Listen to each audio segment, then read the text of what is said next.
Hi guys, welcome. Hello. Hi. You are here to play again after 3 years. Yeah. But the show tonight is going to be really different from the other one. Yeah. Now we're going to play old Ramone stuff, new Marky Ramone Blitzkrieg stuff. And that's probably the things that you want to most talk about is the new stuff, isn't it? Well, the thing is that a lot of the youth and a lot of the older fans want to hear Ramone songs.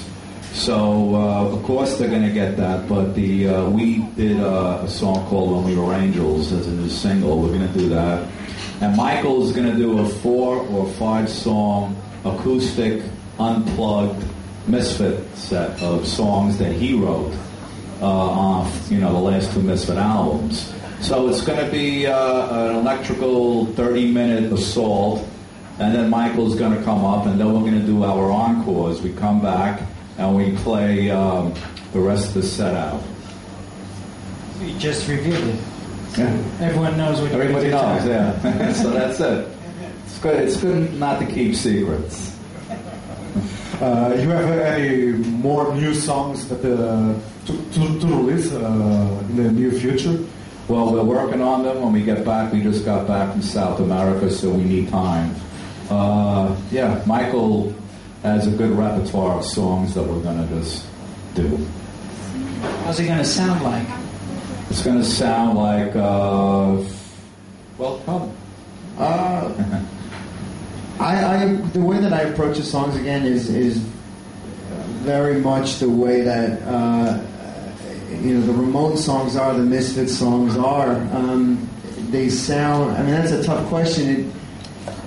We stick to the ingredients, the formulas that the Ramone songs and all great rock and roll songs grow out of. And that's what they'll sound like. Basically talking was when I asked you if you still feel the same when you go on stage. And I really liked your smile yesterday. It's still fun. And I still play the way I played. But, one day the body will say no more, But I try to keep fit and keep playing, and that's important. And as long as I'm able to do it, I'll do it. And I have a question. You were talking just about playing, and after all these years, still wanting to play, still being happy playing. But there's another side of touring, which is the van life. Do you still enjoy the van life? Well, you just get to see all these countries. You get to see your friends and fans. You make sure you always have good food, and it's a dream come true, Yeah. But the good food just comes after all these years. When we began the food. Oh, when we began, it was just McDonald's and Big Macs and French fries. When the Ramones, when we toured together in a van. But things are different now. You know what I mean? As time goes on, the hotels are better, the food is better, and you worked for it. I worked very hard to. And you deserve that and much more. Oh, thank you. And I'm very grateful for that. I think that it is what you make it. When I first started touring, which was 95, 96, I took a lot of it for granted. I mean, I had been to Europe a bunch of times, in Japan, and crisscrossed America I don't know how many times. And I found as I got older, really when I started to tour with Marky, that I took a lot of it for granted. Regardless of what I was eating or the conditions that we toured in, which weren't very good, I realized as I got older that the whole world was passing me by out the window. And I was in all these wonderful places that were just rich in history, and I didn't really much pay attention to it. So, again, when I say to the younger people who are out there and they're struggling and they're eating cheeseburgers, to not get caught up in that and to more just look out the window and just think about life and think about the world as it's going by, which, now I do my best to pay attention to where I am and what significance it has in the world, and I pay attention to that very much so. So did you walk around Lisbon? Did you get time to see it? I did. I took a bit of a walk. I try to at least get out and walk and just look around and listen to the sounds of the sounds of nature.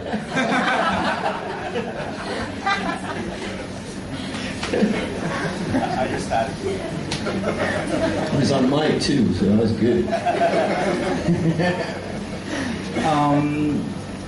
Being a punk rock and collecting punk rock records, it's not a punk rock record collection. The Ramones record is not in there. The same is true for if you have a punk rock band. At least once in a show you have to play Blitzkrieg Bop. This isn't written law, everyone knows that. I Want to Be Sedated, Blitzkrieg Bop, Rock on High School, Exactly. Sheena is a punk rocker. So, how does it make you feel when you see a live show and you see a band cover Ramones? Does that annoy you? No, very grateful. It's very flattering to see a band rehearse and to spend their time learning the songs, and it's an honor that a group would do that as it's a compliment. In the name of all the punk rock bands in the world, thank you. Thank you. And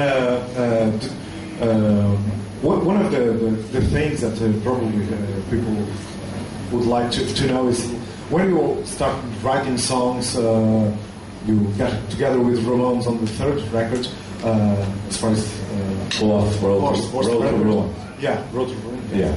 And but when you were writing songs, you got that kind of feeling that this music can change the world. Well, Joey and Dee Dee were the writers. Later on, I started writing for the Ramones on the last two albums. It just comes, you know. The thing is that if you do 18 albums, which we did, studio albums, I was on 10 of them, your songwriting at one point can get exhaustive, meaning that you might not have any more ideas. So you go to the other band members and you say, hey, do you have any songs? Can you write a few songs? And that's what I did. But I did some solo stuff, and I wrote 30 of my own songs that I put out. But, when I started playing live, the audience just wanted to hear Ramones songs. So, I'm not going to argue with people who are friends and fans that want to hear Ramones songs, so that's what I continue to do. And I think Johnny, Joey, and Dee Dee would have liked that, just to know that a Ramone is out there continuing to keep this alive. Actually, yesterday you told me that you visited Joey on the hospital, and he told you to carry on and spreading the word. Well, Joey, I was the only Ramone to visit Joey in the hospital before he passed away. And what he said to me was, are you going to keep it alive? I didn't know what he meant, but I have an idea, and I think he meant the music. So that's all I could think. So here I am. Uma última pergunta, já nos foi dada aqui o conceito que era só mais uma. Joaquim. Sim, ou se vocês tiverem uma pergunta.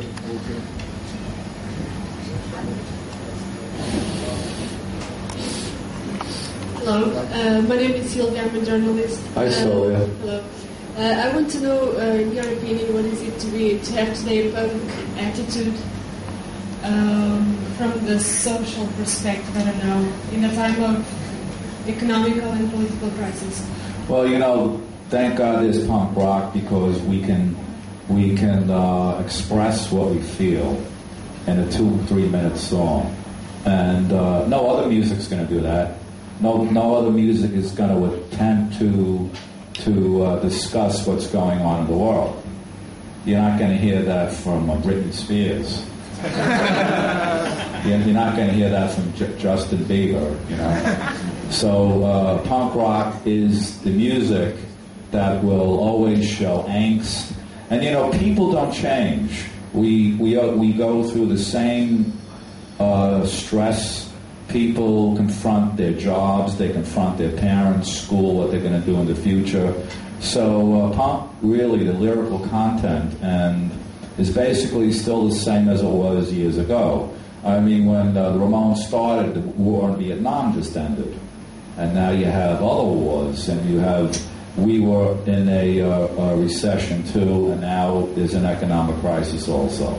So the only thing that changes is technology. There you go. See? There you go. There it is. See? That's timing.